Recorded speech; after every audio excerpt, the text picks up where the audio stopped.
balong ito at wala ka namang panalo. Saan ka kukuha ng tubig na nagbibigay buhay? Ang balong ito ay pamana pa sa amin ng aming ninunong si Jacob. Dito siya umiinom. Gayon din ang kanyang mga anak at mga hayop. Git ka pa ba sa kanya?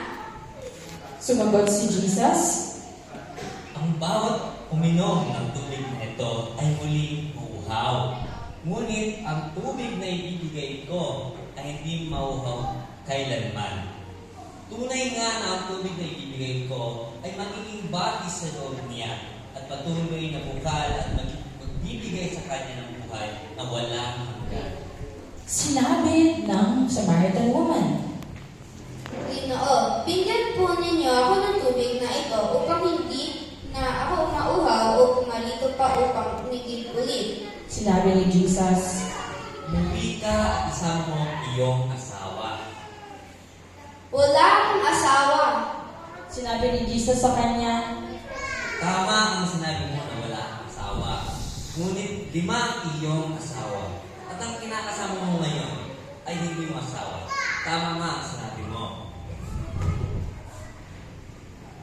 Sinabi ni Jesus ang totoo tungkol sa kanyang buhay. Hindi ako nakita ng mga kids kasi nag-suway ako. No?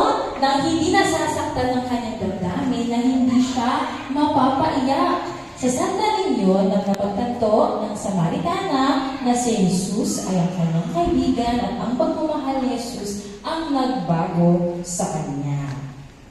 At sinabi ng Samaritan woman kay Jesus, Ginoo, nakikita ko na ito ay isang propeta. Alam ko na darating ang Mesaya, ang tinawag na Kristo. Kapag dumating siya, ay papaliwanag niya ang lahat sa amin. Ako na nagsasabi sa iyo, ako siya.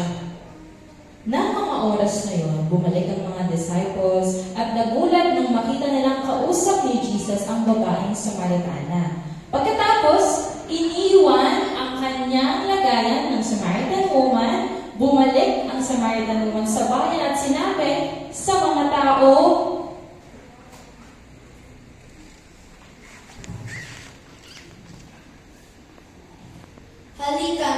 Halika, tingnan mo ang isang lalaki na nagsabi sa akin na lahat ng ginawa ko, maaaring ito na ang Mesaya.